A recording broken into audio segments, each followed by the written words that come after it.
ಸ್ವಾತಿ ಅವರೇ, ತಮ್ಮಿಂದಲೇ ಚರ್ಚೆಯನ್ನ ಪ್ರಾರಂಭ ಮಾಡ್ತಾ, ವಾಲ್ಮೀಕಿ ನಿಗಮ ಹಿಂದುಳಿದ ವರ್ಗಗಳಿಗೆ ಅಭಿವೃದ್ಧಿಗಾಗಿ ಮೀಸಲಿಡತಕ್ಕಂತ ಹಣ ಅದು ಹಗರಣ ಆಗಿದೆ ಅನ್ನೋದನ್ನ ಸಿದ್ದರಾಮಯ್ಯನವರು ಕೂಡ ಒಪ್ಕೊಂಡಿದ್ರು.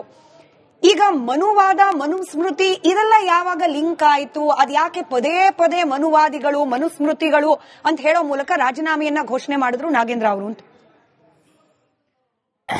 ಇಡೀ ಬಳ್ಳಾರಿ ಜಿಲ್ಲೆಗೆ ಮತ್ತು ನಾನು ಕೇವಲ ಅವರನ್ನ ಸಮುದಾಯದ ನಾಯಕರನ್ನಾಗಿ ನಾನು ಸೀಮಿತಗೊಳಿಸೋದಿಲ್ಲ, ಆದ್ರೂ ಕೂಡ ಆ ಒಂದು ಜನಾಂಗಕ್ಕೆ ಇವತ್ತು ಆಗಿರುವಂತಹ ಒಂದು ದೊಡ್ಡ ಅನ್ಯಾಯ, ಎಸ್ಪೆಷಲಿ ಬಿಜೆಪಿ ಮತ್ತು ಜೆಡಿಎಸ್ ಒಗ್ಗೂಡಿ ಮಾಡಿದಂತಹ ಹೋರಾಟದಿಂದ ನಾನು ನೇರವಾಗಿ ಒಂದು ಆರೋಪವನ್ನು ಮಾಡ್ತಾ ಇದ್ದೀನಿ. ನನಗೆ ಅವರು ರಾಜೀನಾಮೆ ಕೊಡ್ತಾ ನಾನು ಅವ್ರ ಮಾತುಗಳನ್ನ ಕೇಳ್ತಾ ಇದ್ದೆ. The intent is very clear. ಈ ಹಿಂದೆ ರಾಮಕೃಷ್ಣ ಹೆಗಡೆ ಅವರು ರಾಜೀನಾಮೆಯನ್ನು ಕೊಟ್ಟಿದ್ರು. ಈ ಹಿಂದೆ ಜೆಪಿ ಪಕ್ಷದ ಎಷ್ಟೋ ನಾಯಕರು ರಾಜೀನಾಮೆಯನ್ನ ಕೊಟ್ಟಿದ್ರು. ಪ್ರೂವ್ ಮಾಡಿ ನಾನು ಮತ್ತೆ ಕ್ಯಾಬಿನೆಟ್ಗೆ ಬರ್ತೀನಿ ಅಂತ ಹೇಳಿದ್ರು, ಪ್ರೂವ್ ಮಾಡಿ ನಾನು ಮತ್ತೆ ಸರ್ಕಾರವನ್ನ ತೆಗೆದುಕೊಂಡು ಬರ್ತೀನಿ ಅಂತ ಹೇಳಿದ್ರು.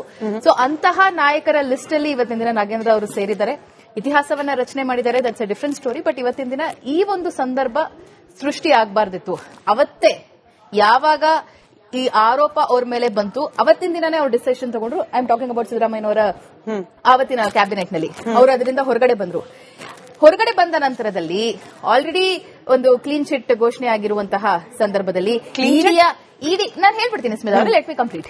ಇಡಿಯ ಎಷ್ಟೋ ದಾಖಲಾತಿಗಳಲ್ಲಿ ನಡೆಸಿರುವಂತಹ ಚರ್ಚೆಗಳಲ್ಲಿ ಏನೂ ಇಲ್ಲ, ಇದರಲ್ಲಿ ಹುರುಳಿಲ್ಲ ಅನ್ನುವಂತಹ ಮಾಹಿತಿಯನ್ನ ಮಾಧ್ಯಮದವರು ಕೂಡ ಎಷ್ಟೋ ಬಾರಿ ಬಿತ್ತರಿಸಿರುವಂತದ್ದು.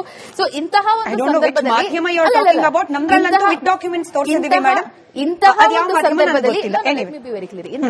ಸಂದರ್ಭದಲ್ಲಿ ಇಡೀ ಸದನವನ್ನ ಮಾನ್ಯ ಡಿ ಕೆ ಶಿವಕುಮಾರ್ ಅವರು ಮುಖ್ಯಮಂತ್ರಿ ಆದ ನಂತರದಲ್ಲಿ ನಡೆದಂತಹ ಮೊದಲ ಸದನವನ್ನ, ಇಡೀ ಸದನದಲ್ಲಿ ಯಾವುದೇ ಚರ್ಚೆ ಆಗಿಲ್ಲ. ಕಾವೇರಿ ವಿಚಾರ ಚರ್ಚೆ ಆಗಿಲ್ಲ, ಬೆಂಗಳೂರು ವಿಚಾರ ಚರ್ಚೆ ಆಗಿಲ್ಲ, ಉತ್ತರ ಕರ್ನಾಟಕ ಚರ್ಚೆ ಆಗಿಲ್ಲ, ಬರ ವಿಚಾರ ಚರ್ಚೆ ಆಗಿಲ್ಲ.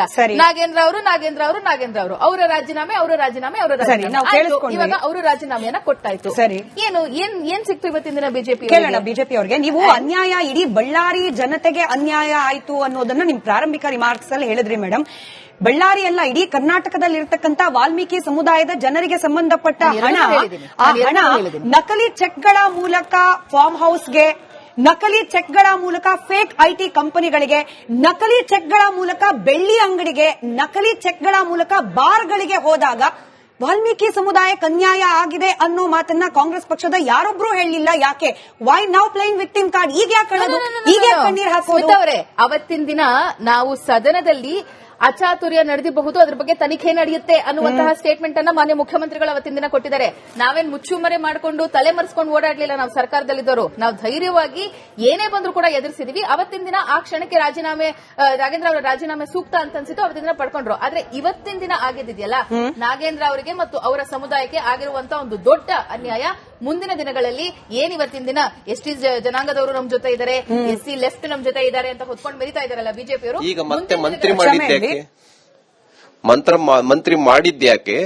ಬಿಜೆಪಿ ಮತ್ತು ಜೆಡಿಎಸ್ ನಾವು ಸದನದಲ್ಲಿ ಮತ್ತು ಇಡೀ ರಾಜ್ಯಾದ್ಯಂತ ಹೋರಾಟವನ್ನ ಮಾಡಿದ ಮೇಲೆ ಮತ್ತೆ ಈಗ ರಾಜೀನಾಮೆಯನ್ನ ತೆಗೆದುಕೊಂಡ್ರಿ.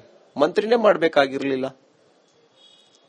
ಹಾಗಾಗಿ ಇದರಿಂದ ಏನಾಯ್ತು ಅಂತ ಹೇಳಿದ್ರೆ, ಇಡೀ ರಾಜ್ಯದಲ್ಲಿ ನಮ್ಮ ಎಸ್ಟಿ ಸಮುದಾಯಕ್ಕೆ, ಆದಿವಾಸಿ ಸಮುದಾಯಕ್ಕೆ, ವಿದ್ಯಾರ್ಥಿಗಳಿಗೆ ಇದರಿಂದ ವಿದ್ಯಾರ್ಥಿಗಳಿಗೆ ಏನ್ ನ್ಯಾಯ ಸಿಗಬೇಕಾಗಿತ್ತು, ಸ್ಕಾಲರ್ಶಿಪ್ ಇತ್ಯಾದಿ, ವಿದ್ಯಾರ್ಥಿಗಳ ಶುಲ್ಕ, ವಿದ್ಯಾರ್ಥಿಗಳಿಗೆ ಬೇಕಾಗಿರ್ತಕ್ಕಂಥ ಅನುಕೂಲತೆಗಳನ್ನು ಏನ್ ಕೊಡಬೇಕಾಗಿತ್ತು, ಅದೇ ತರ ಆದಿವಾಸಿ ರೈತರು ಯಾರಿದ್ದಾರೆ, ಎಸ್ಟಿ ಸಮುದಾಯದ ರೈತರು ಯಾರಿದ್ದಾರೆ ಅವರಿಗೆ ಬೋರ್ವೆಲ್ಗಳನ್ನು ಏನ್ ಕೊಡಬೇಕಾಗಿತ್ತು, ಹಣಕಾಸಿನ ನೆರವನ್ನ ಬಡಬಗ್ಗರಿಗೆ ಎಸ್ಟಿ ಸಮುದಾಯದಲ್ಲಿ ಏನ್ ಕೊಡಬೇಕಾಗಿತ್ತು, ಅದನ್ನ ಯಾವುದು ಕೊಡಕ್ಕಾಗ್ಲಿಲ್ಲ.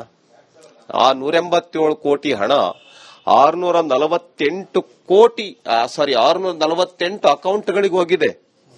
ಒಂದೆರಡಲ್ಲ, ನನಗೆ ಕೊಟ್ಟಿರ್ತಕ್ಕಂಥ ಉತ್ತರದಲ್ಲಿ ಹೇಳ್ತಾ ಇದ್ದೀನಿ ಎಷ್ಟು ಅಕೌಂಟ್ಗಳಿಗೆ ಹೋಗಿದೆ ಅಂತ. 648 ಅಕೌಂಟ್ಗಳಿಗೆ ಹೋಗಿದೆ ಹಣ. 18 ನಕಲಿ ಖಾತೆಗಳಿಗೆ 648 2/3 ಲೇಯರ್ನ ಅಕೌಂಟ್ಗಳಿಗೆ ಹೋಗಿದೆ.